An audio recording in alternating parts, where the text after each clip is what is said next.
ezer baino lehen eskerrak antolatzaileei, fiantzari egin dioten gonbidapena, ore handia da hemen egotea, honelako ekitalditan, eta batez ere lurraldearen errealitatera hurbiltzea. Ez dut azalduko fiantza zer den, uste dut hemen, edo hor zaudeten guztiek ezagutzen duzuela erakundea. Baina bai esan nahi nuke, azken tarte honetan, gure kide gehienak erakunde sozialak dira, aurretik nereak melgosak aipatu dituen talde horiek, baina pixkanaka beste erakunde batzuk, budalak esate baterako, gizarte zerbitzuak edo etxegabeak hasi dira federazioaren parte izaten. Beraz, ikuspegi honetatik animatzen zaituztegu animatzera fiantzaren lanean. Hasteko aurkezpena partekatuko dizuet, pixka bat laburtu egin dut, Raquel hitz egiten ari zen bitartean, denbora galdez dezagun, ez dut zuen eta kafearen artean tartekatu nahi. Kafea baita gehien bilatzen dugun tartea. Espero du nire pantalla ikusten ariko zaretela, eta posible bada, nik partekatu berri dut, bai, ederki. Hau izango litzateke nire aurkezpenaren egitura. Hasiko naiz Europari buruz hitz egiten, eta baita ere ibilbide kontzeptual bat aipatuko dut, Europan zer egiten den, enaiz asko geldituko esku hartzean. Hauek dira gainetikan landuko ditudan diapositibak, baina bai aipatuko dut marko instituzional eta politikoa, gizarte eskubideak, 2021 bateko Lisboako adierazpena, besteak beste. Eta, noski, gaur egungo testuinguruaz hitz egingo dut. Hau da, Europako batzordeak emandako mandatu edo aginte berria. 2025 eta 2026 begira. Hori izango da bigarren zatia. Hau da, lotura handiagoa egingo dute euskal estrategiarekin, eta eskubideekin, eta kolektibo zaurgarriekin. Eta baita ere asentamentu informalekin. Besterik gabe, nire aurkezpenarekin hasiko naiz. Hau da, gizarte bizitegi bazterketa larriari larria aztertzen dugu. Hementxe duzuen argitalpen honetan. Hemen dugu housing exclusion lana, Frantziako erakunde batekin batera lantzen duguna, eta argitalpenean 2008ko 24ko edizioan 1,2 milioi pertsonek egiten dute lotxerik gabeko gauero Europar Batasunean. Eta hori Ethos Light erabilita dugu, 1 eta 2 kategorian, batzuetan 3. kategorian, eta bere garaian azken argitalpenean ikusi dugu herrialde gehienetan horrela gertatzen dela. Behar bada herrialde nordikoetan dago aldea. Eta joera honekin batera, baliabide horiek gero eta saturatuagoa daude, gero eta garestiagoak dira, eta horrek epe luzerako irtenbide jasan ezin bihurtzen ditu. Horregatik, etxe bizitza egonkorrerantz aurrera egiteko beharra hitz egin behar dugu, beti ere prebentzio neurriekin batera. Hala nola etxegabetzeak saihestea edo erakundeetatik ateratzen direnei laguntzea. Funtsezko beste faktore bat migrazioa da. Hau da, Rakelek aipatu du jadanik. Europako herrialde askotan migratzaileak etxerik gabeko biztanleriaren zati handi bat dira. Eta ondorioz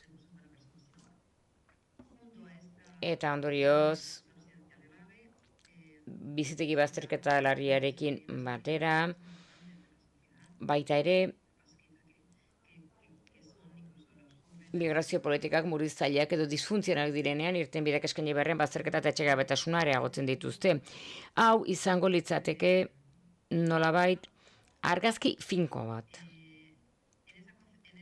Eta etxegabetasunaren bilakaeran goizean zehar jadanik aipatu da nolakoa izan den evoluzioa bilakaera hau azken 40 urtean, definizio zorrotzago bat eginiz, hau da, etxegabetasun modu agerikoenak hartzen dituen definizio estuagoa. Hau da, etxe bizitza egokia, desegokia zer den, etxegabetasunetik estatu finko gixara pasatzea, eta gizon ezkongabeak, baina baita ere beste kolektibo batzuk ikutzen ditu, adibidez adineko pertsonak, gazteak, baita ere nora pasatu beharko genuke, kausalitatea faktore egiturazkoetan. Hau da, ez da horren beste pertsona laguntzea bere zailtasunetan, baizik eta etxe bizi bat eskaintzea. Eta hau lotuta dago zuzenean jardunaldiaren gaiarekin. Hau da, etxegabeek eskubideak dituzte eta horregatik haiekin lan egin behar dugu. Beraz, pixka bat laburtzeko nola dauden erantzunak Europa mailan esango nuke, erantzun nagusi bat dagoela, aldi baterako ostatua bultzatzeko, baina badakigu prebentzioa eta birrostatua ematea badela konsensu bat.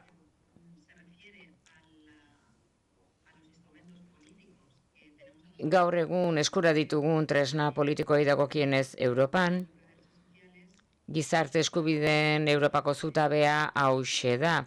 Tresnarik garrantzitsuena gizarte politikak birbideratzeko eta bereziki inklusioa. Hemen 19. printzipioa gogorazi nahi dut etxe bizitza eta etxerik gabeko pertsonentzako laguntzak. Etxe bizitza sozialak eta kalitate honeko etxe bizitzetarako laguntzak eskuratzeko aukera emango zaie premia duten pertsonei.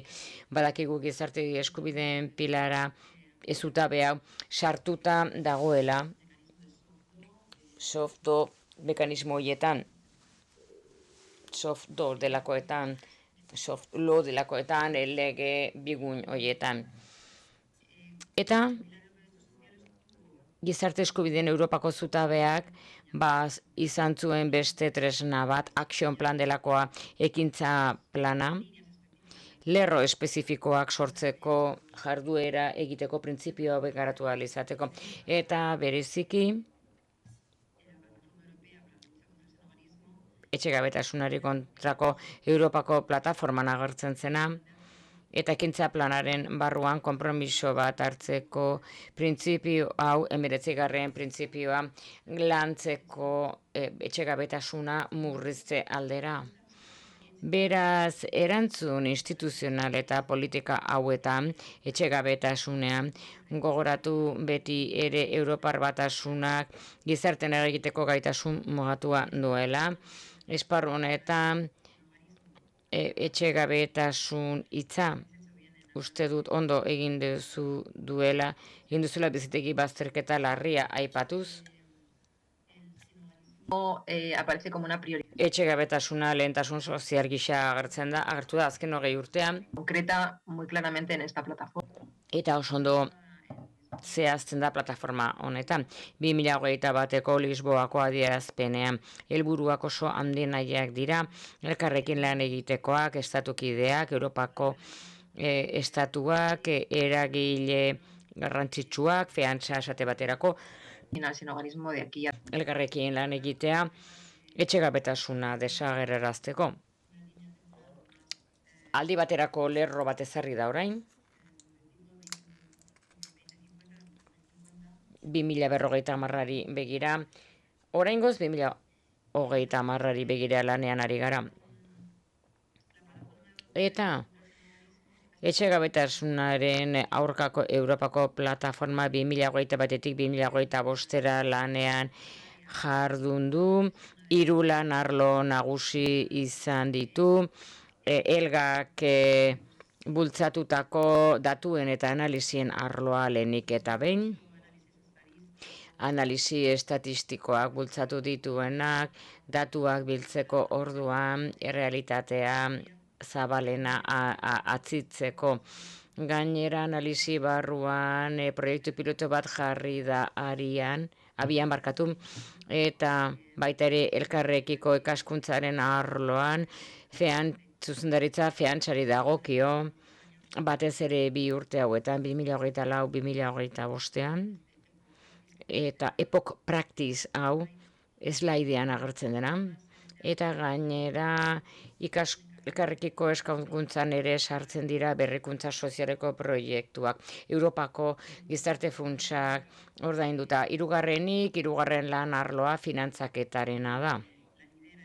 Europako Kontseiluaren garapen bankua buru du, eta etxegabeen arazoa landu egiten da etxe bizitza proiektuen zorro baten bitartez. Beraz, lanean ari gara feantzatik jarretutasun bat izan dezan aurten. Beraz, 2025 funtsezko urtea da Europar Batasunean, 2025ean dugulako 2024ko hauteskundaren ondorengo urtea. Parlamentuen osaera aldatu eginda, ohiko eskuinak eta baita ere muturreko eskuina dago, diskurtso populistara biltzen dutena, bestela komisarioen elkargo berriak, aukera berriak irekitzen dituztenak, guri iruditu zaigu oso garrantzitsua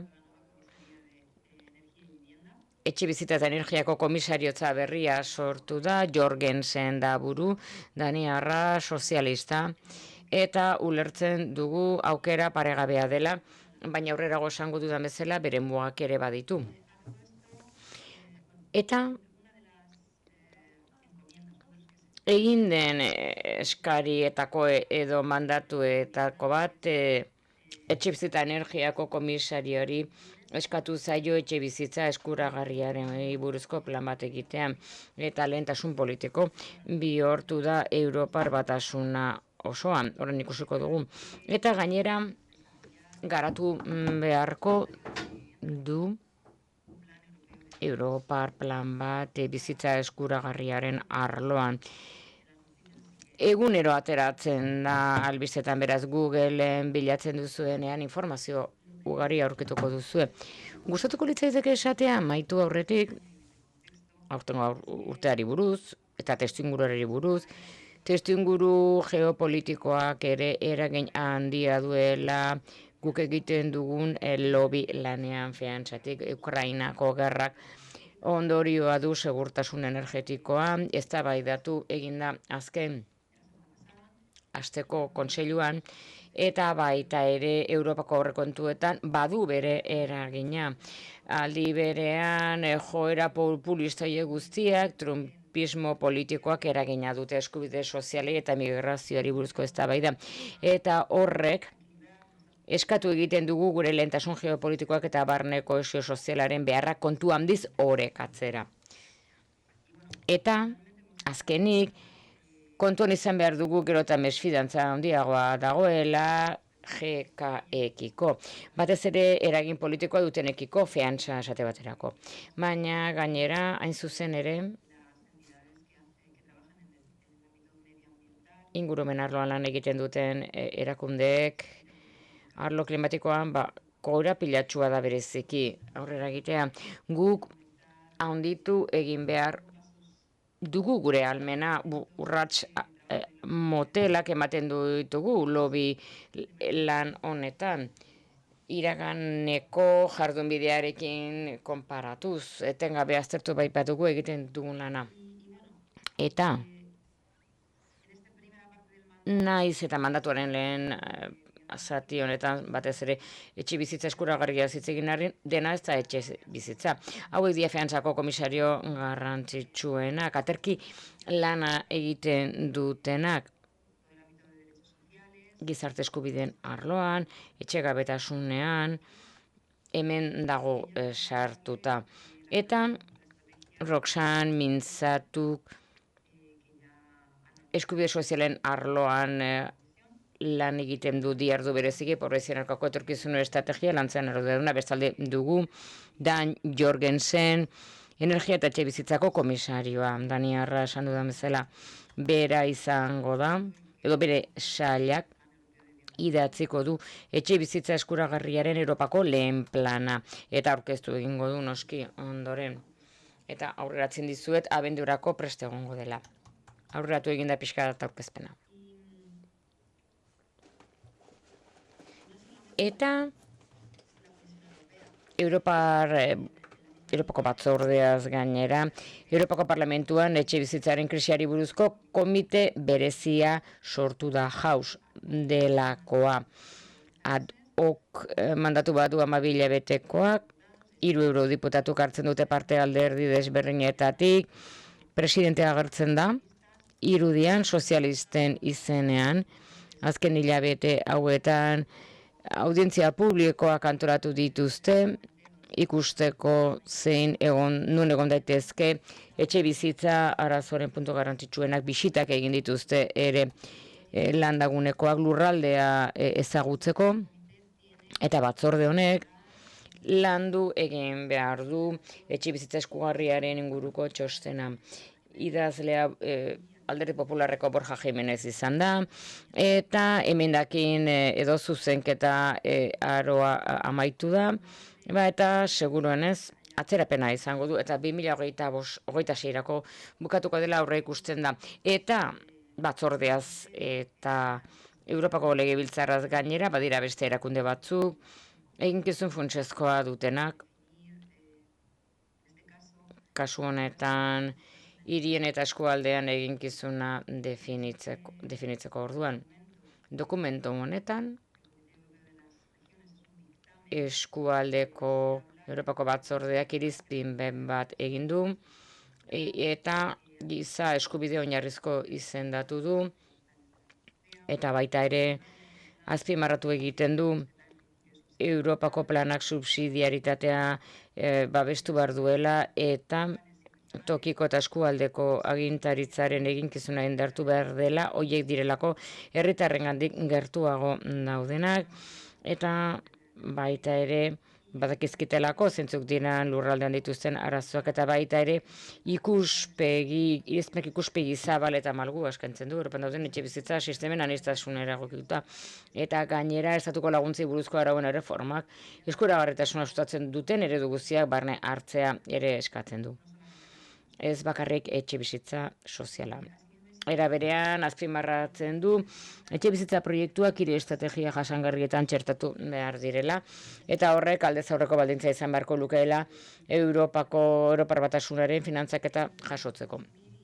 Eta laburbiltzeko eta aurrera egin ahal izateko zentzu honetan, ezakit noan denbora kontutan,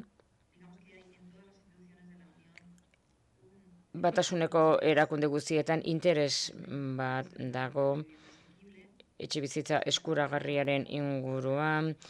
Kontsulta publikoa itxi zen joan den astean, urri hasieran, Haus batzordearen eta legebiltzarraren txostenak legebiltzarako onartuko duela espero da, 2026-erako izango dela espero da, ez dakigu zehatzen behar noiz izango den, eta etxe bizitza eskuragarriaren plana 2025-eko abenduan argitaratuko da.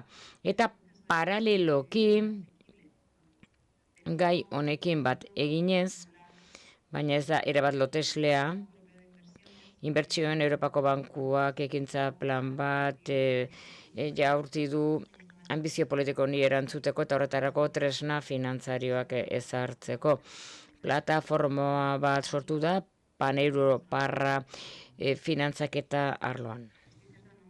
Asko oinarritzen ari naiz etxe bizitzan, baina batzorde berriaren mandatuaren batez ere horretan oinarritu da etxe bizitza arloan. Feantzatik hasieran saiatu gara ekarpenak egiten hirugarren sektoretik, etxe bizitza eskuragarriaren planean, hainbat arlotan aipatu dugu plana ondo aztertuko dugula, ikusteko zenbat etxe bizitza eskuragarri dauden bazterketa larrian dauden pertsonentzat, plana aukera bada, eredu alternatiboak eskaintzeko, eta ikusi direnak arrakasta dutenak pertsona hauei ostatua emateko.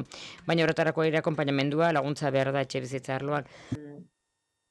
Eta aukera garrantzitsua da hain zuzen ere egiturazko funtsak mugi arazteko tresna guztiak erabiltzen ari gara. Dokumentu hau aurketuko duzue gure web horrian. Eta Joana Blat nire lankideak idatzi duena. Eta ahal egin du gara gainera egin ditugun konsulta publikoetan. Ezartzen ez dagoela definizioa argirik etxe bizitza eskuragarriaren inguruan, eta ze alde izan dezaken etxe bizitza sozialarekin finantzazioa emateko orduan. Gainera ahal egin du gara eragile inplikatuei esanez, ebaluazioa ez dela batere sinesgarria. Egiten dena batez ere gazteengan eta klase ertainan oinarritzen dela, baina ez direla beste sektore batzuk kontuan hartzen. Eta noski, finantzaketarekin zerikusia duen guztiak, Europako funtsek ez dute dena konponduko, eta funts pribatuek ez dira ere panazea bat. Hau da, beti egon beharko du parte hartze publiko bat maila nazionalean. Ulertzen dugu, gainera funts hauen erabilera horrek bere biziko garrantzia duela. Datorren aurrekontuari begira, MZ-ari begira, Europar Batasunean, arrisku handia ere ikusten dugu. Desbideratu egingo bailirateke parte bat defentsa eta segurtasun arazoetarako. Zer ekarriko digu 2026ak? Bizitegi bazterketa larria lehen da bati dugu etxe bizitza eskuragarrien Europako plana, epe laburreko alokairu buruzko ekimen berri bat ere aurreikusten da, eta baita ere pobreziaren aurkako Europar Batasunaren estrategiaren sustatu nahi da epe laburrean. Intzatu komisarioak esan du, helburu gisa izango duela, pobrezia arriskoan dauden pertsona kopurua murriztea 2030 begira. Eta guk ere espero dugu eskubide sozialen zutabean ere lan eskerga egongo dela egiteko gure federazioaren barruan.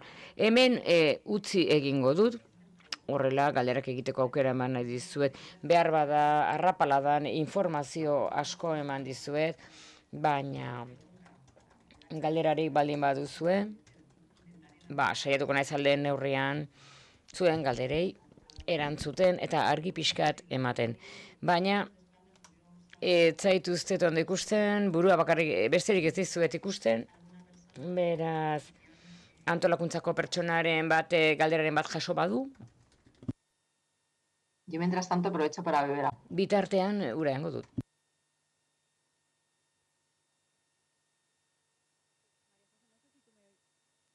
María José, no sé si tú me oyes a mí.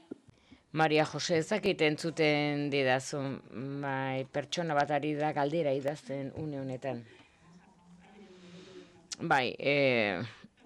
Edan lasai, beraz.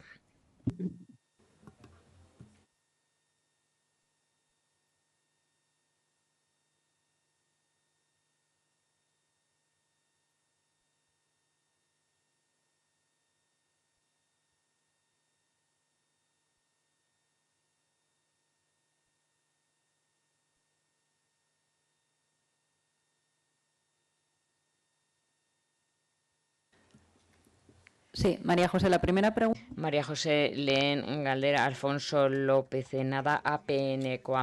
Uste duzu muturreko eskuina areagotzea eta beren diskursoa ezartzeak bero jartzuna izango duela bizitegi bazterketa larrian? Galdera delikatua benetan. Egia esan, adibidez, beren diskurtsoak entzuten baldin baditugu, adibidez, Europako legebiltzarrean, parlamentuan, nik entzun dut hor muturreko eskuina. Eta benetan sinestezina da, nola beren diskurtsoak ezker popularretik oso hurbil dagoen, hau da babes sozialarekin zerikusia dutenean, pertsona zaugarriei buruz hitz egiten dute, esate baterako egoera zaurgarrienean daudenak, hau da, ez dut uste negarrez hasi behar dugu hasi beharko dugunik horregatik. Baina pertsona migratzaileen kasuan, bai, alarma guztiak pizten dira. Beraien iritziz estatuen baliabideak, gobernuen baliabideak, erabili egin behar dira Europar hiritarrentzat, baina ez kanpotik datozenentzat. Eta nik uste dut arlo horretan ikusten dudala benetan kezka funtsezkoa, kezka larria egon daitekeela. Baina beti ere taldeen araberakoa da. Europako Parlamentuaren barruan bagaude taldeak, pres gaudenak feantzakin bezala, feantza bezalako taldekin lan egiteko. No tiene por qué ser en principio perjudicial, ¿no? Eta ez du zertan kaltegarria izan, printzipioz behintzat. Talde batzuekin oraindik, hitz egiteko aukera dago, aliantzak sor daitezke, egoera hobetzeko, hala da argi eta garbi. Baina beste batzuetan ez. Ez dakit, galdera erantzun dudan, baina da pixka bat bururatzen zaidana. Espontaneoki. Askoz gehiago esan nezake, noski. Baina bapatean hori etortzen zait. Olibe de Schusterrek duela gutxi pobrezian aurkako Europako estrategiari ekarpen bat egin zion, nazio batuen errelatoretza berezitik, muturreko pobreziarekin lan egiten dute eta zuzen ere hori azpimarratzen zuen. Zer nolako arrisku dakartzan eskuin muturrak bazterketa larriagoa bizi duten pertsona horientzat. Etxegabei dagokienez, kezkatu egiten gaitu, eta duela gutxi lantalde bat sortu genuen, abokatuak, kaleko abokatuak daude, eta hori lotuta dago estigmarekin, gorroto krimenekin, erasoekin, aporofobian oinarritutako erasoekin, eta nolabait, horren biziberritze posible bati aurre hartu nahi diogu ikusita beste estatu batuetan zer gertatzen ari den. Trumpismo politiko horrek Europako gizartei gehiago eragitea lortu nahiko genuke prebenituta egon nahi dugu, prest egon nahi dugu. Beste galdera bat daukagu, errealistak izan da eta migrazio egoera ikusita, pixka bat horri erantzun diozulako, zer garrantzia izan dezake Europako etxebizitza irisgarriaren planak? Bueno, gu itxaropentsu gaude, eta espero dugu etxegabeentzako parte bat egongo dela. Eta lobby lan hori egiten ari gara, hori kanpoan gera ez adin.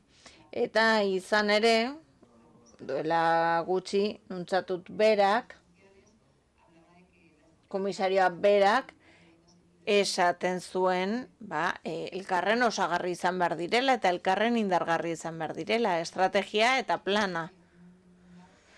Beraz, iruditzen zait, badagoela, Europar Batasunak etxegabeen arloan egin dezakeen lana indartzeko aukerak daudela.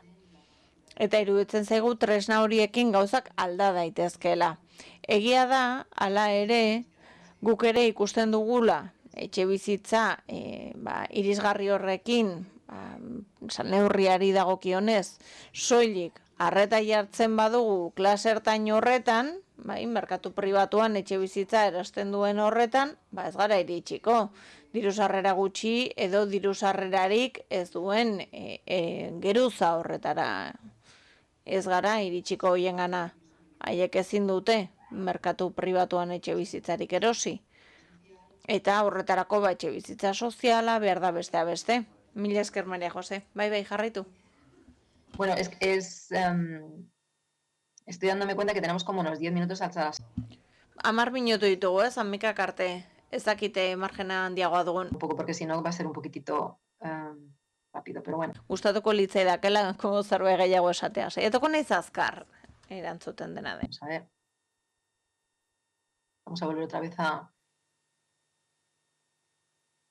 la presentación. Aurkezpena jarriko dugu berriro. Ikusten duzuen. ¿Se ve ahora? Ikusten duzue? A ver, que a veces no funciona esto. Batzuetan ez da bileta, orain bai? Ea. Que se ha referido esta mañana. Ez dut aipatuko dagoeneko goizean nereak esan duen hori. Ni zehaztu zentratuko naiz talde zaurgarri horietan, emakume eta gazte horiengan, eta denbora matematik asendamendu informalei buruz hitz egin nahiko nuke ere.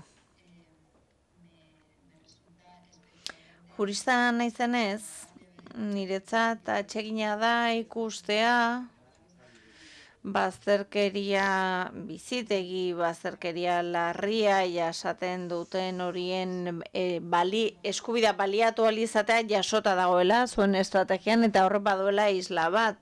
Europako esparrua hau ez delako mugatzen, erakundeetako hitzaldi horietara ez da.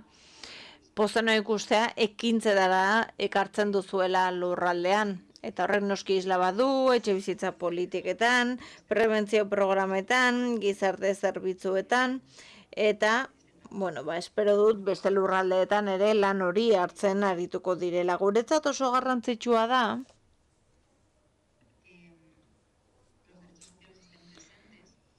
eskubide sozialak aintzat hartzea.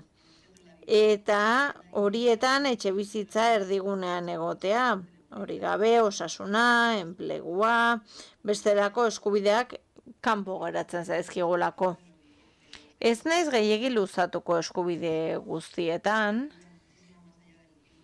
bestela bai gaindituko nukelako denbora, baina oinarrizko eskubideetako bat bada etxebizitza egoki bat izatea, eta aipatzea, etxegabez edukitzea badela eskubide horren urraketa nabarmenena.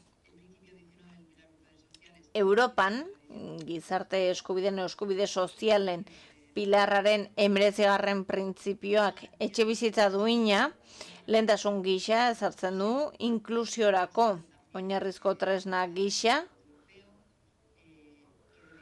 eta ezinbestekoa da oinarrizko beharrak asetzea, baina gizarteratzeari ere laguntzea epe luze horretan. Aurreikuspena gora bera eta indarrean dauden araua gora bera etxe bizitzara sartzeko eragozpen handiak gertatzen dira. Europar Kontseilua badu gomendio bat, gomendatzen dizuet irakurtzea, eta hitz egiten du diru sarrera egokiei buruz, sarrera edo sarbide sinple bati buruz, eta hitz egiten du etxe bizitzaren, osasunaren, eta gizarte zerbitzuen arteko koordinazio beharrezko horretaz. Etxe bizitza noski bada osasuna zehazten duen baldintzagarri bat. Hemen lan egiten duzueno badakizue, ez da, etxegabetzeak, hilkortasun tasa handiagoak ekartzen dituela, osasun egoera kaskarragoak, eta hala ere, oraindik ere, estigma arazoak direla eta dokumentazio ezagatik, edo administrazioaren zurruntasunagatik ez da bermatzen oinarrizko osasun arretarako sarbide bat. Eta guk, deritzogu horri eutxi egin behar zaiola fiantzatik, hori bermatu egin beharko litzatekela. Eta noskipa, koordinazioan lan egitea. Enpleguari eta inklusioari dagokionez, fiantzan, webgunean, ari nintzela, ikusi nuen aurretik zer lan egin genituen, eta noski etxe bizitza eta enpleguaren artean badago elkarrekiko mendekotasun bat, etxe bat ezin baduzu zaila da lan bat mantentzea eta zaila da politika integratuak izatea bi arlo horiek lotzeko. Eta fiantzak egindako lana ikusita badira arrakasta izan duten ekimenak eta horietan prestakuntza, laguntza soziala eta orientazio eskaintzen ziren. Eta etengabeko babesa ere edo laguntza. Ikustitzak zer jardunbide egoki detektatu ditugun ere gure webgunean kontsultatzen baduzue. Hezkuntzari dagokionez, normalean azertzen dugu zer gertatzen den adingabeekin, gazteekin, haurrekin, etxegabetze egoeran dauden horiekin ezinbestekoa da hezkuntza jarraitu izan dadin etxe bizitza bat izatea. Irlandan adibidez, ondorioztatu dute asko eragozten duela eskolaratzea eta eskolaratzen bat izatea, etxe bizitza bat izateak. Eta gainera, aipatzen zen adingabe askorentzat ikastetxea izan daitekela erreferentzia egonkor bakarra. Bada Shepherd izenako tresna bat, Ingalaterran erresuma batuan, eta lan egiten dute egoera horietan egon daitezken ikasleak identifikatzeko eta horiei laguntzeko. Eta fiantzan hainbat jarduera eramaten ditugu aurrera. Eta bertan azpimarratu egiten dugu ikastetxearen, etxe bizitzaren eta laguntza sozialaren arteko koordinaziori. Prebentzio gisa erabiltzen dugu pobrezia eta bazterketa zikloa bir sortu ezadin. Ez ditut aipatu gizarte zerbitzua, baina ez dudanez informazio gehiegi helarazi nahi. Fiantzan generoa txertatu dugu etxe gaben egoera aztertzeko. Eta hemen Bruselako bulegoan Dalma Fabian nire lankideak jarri du abian lan hori guztia. Eta arretar jarri du bizitegi bazterketa larri egoeran dauden emakume horietan. Eta badakigu zuentzat ere garrantzitsua hau dela, eta fiantzan hainbat modutan heldu izan diogu bizitegi bazterketa larriari. Iraganean bazagoen arrakala bat, eta normalean bazen lana harremantzen zela, bakarritza duen gizonekin. Eta 2022an fiantza emakumea praktikarako espazio bat sortu da. Eta bertan hainbat herrialdetako profesionalek, hainbat ikuspegi dituzte, prebentzioa hobetzeko, akonpainamendu hobea eskaintzeko, horrez gain, fiantzak hainbat txosten eta adierazpen politiko egin ditu. Beste pribatutasun faltari aurre egiteko, horrek zaurgarritasun mailak areagotzen dituelako emakumeen kasuan. Atarpetxeetan eta harrera zentroetan dauden emakumeena ere. 2022an, urte horretan gure ikuspegi aldatu genuen nolabait, eta dokumentu bat egin zen. Housing First and Women izenekoa, eta bertan azartzen zen ea nola gokitu zitekeen eredua emakumeen beharrak aintzat hartzitzan. Trauma eta babes pertsonalizatua sartzen ziren beste hartatzeko gai gisa. Berariazko gai batzuk ere jorratzen genituen emakumeen migratzaileen egoera, edo etxegabe egotaren eta genero indarkeriaren arteko intersekzionalitate hori. Aurretik dagoeneko aipatu da, ez? Garrantzitsua da, emakumei buruz hitz egiten dugunean, hori ere aintzat hartzea. Eta sentsibilizazio lan bat egin dugu, Europako Parlamentuko politikarien artean, eta horretarako Women's Homelessness in Focus izeneko ekitaldia antolatu genuen. Datuak, datu inklusiboak, genero ikuspegia, lantzen genituen. Eta badoa, pixka bat, gu landu dugun hildo horretan, informazio pixka gehiago, eduki nahi dugu, pixka bat hobeto heltzeko honi. Eta ez naiz gehiegi luzatuko honetan, baina hemen ikus ditzakezue, zer lan egin ditugun, fiantza, printzipio batzu daude, erantzuna eraginkor batzuk, generoarekin lotuta, segurtasuna, konfiantza, alduntzea, traumaren aitzatespena, langileen prestakuntza, aniztasuna, arreta intersekzionala, noski, ere landu ditugu jatorriaren, adinaren, desgaitasunen arabera, arreta egokitzearen garrantziaz hitz egin dugu ere. Dagoeneko aipatu den bezala. Fiantzak lanean arreta eskaini die ere sarerik gabeko gazteen egoerari. Eta badakigu pixka bat zer den, ez? Nerabezarotik helduarorako fase hori bada eraldaketa pertsonaleko eta aldaketako fase bat, eta zuk sostengurik ez duzunean, familia baten sostengurik ez duzunean trantsizio horretan, edota familiarekin hausturak dituzunean, abandonua gertatzen denean, erakundetza gertatzen denean, noski hor arriskuak gora egiten du nabarmen. Eta gazte gehienak atera dira, materialki eta efektiboki mendekotasuna zuten leku horietatik, eta etxe galtzen dutenean galtze dituzte ere lotura horiek, erreferentzia horiek, eta beren garapenarekin eta garapen emozionalarekin lotutako guztia. Hala, guk hasieratik egin ditugun lanetan parte hartu dugu Europako proiektuetan, herri agintariekin, alderdi hori indartzeko, helduarorako trantsizio hori indartzeko, ahalik eta gehien murrizteko bizitegi bazterketa jasateko arriskua. Eta hor askotan, 18 urtetik harago lan egin behar dugu, adin horretatik harago eskaini behar dugu babesa. Eta noski, ostatua, etxe bizitza ez da nahikoa bere horretan, akonpainamendu bat behar da, akonpainamendu egonkor bat.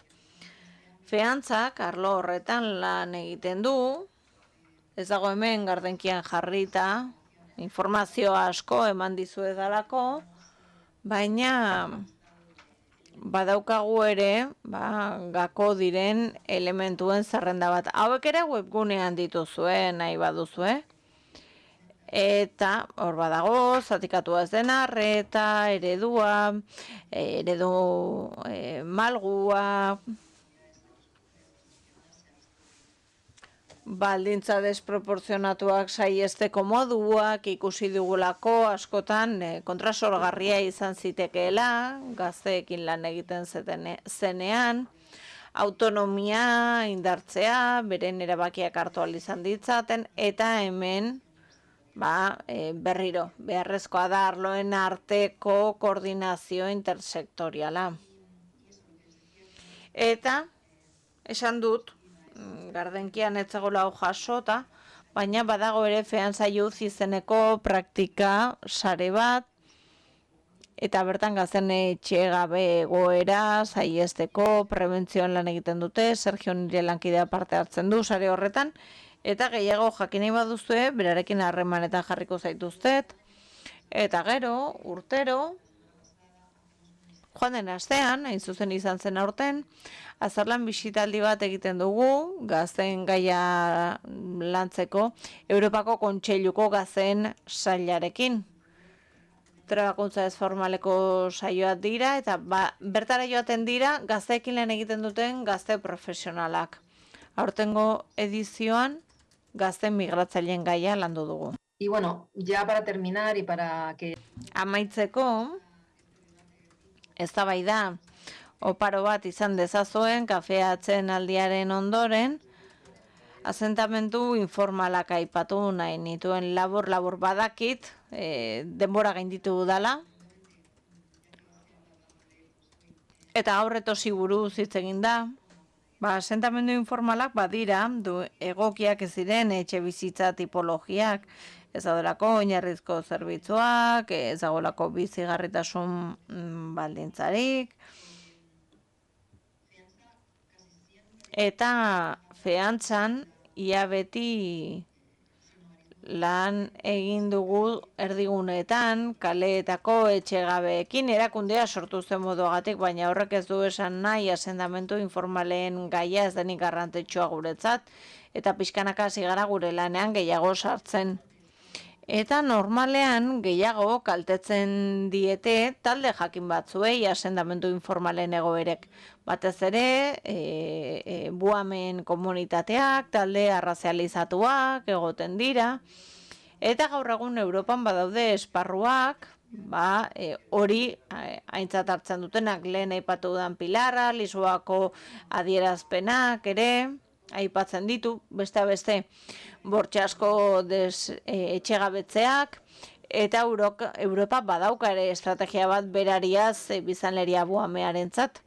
Eta Europan gertatzen dira, inolako alternatibarik eskaintzen ez duten etxegabetzeak, eta ez dago etxe aldaketetarako inolako politikarik kaltetutako pertsonei hartatzeko. Orfeantzatik lan egiten dugu, aldugun neurrian, gai horretan, ez dagolako ere ez egin daiteken hainbeste, arloi dagokienez, eskura ditugun arloi dagokienez, baina Europak badu plan bat, etxe bizitza irisgarria izan dadin, eta lan egin dugu Borja Jimenez, idazkaritza Ijitoren Fundazioko kidearekin, eskatzeko ez soilik etxe bizitza irisgarriak sortzea ekonomiari dagokionez, baizik eta jendea birkokatzeko aukerak ere eskaintza herrialdeetan. Gai hori agenda politikoan dago, eta alden neurrian,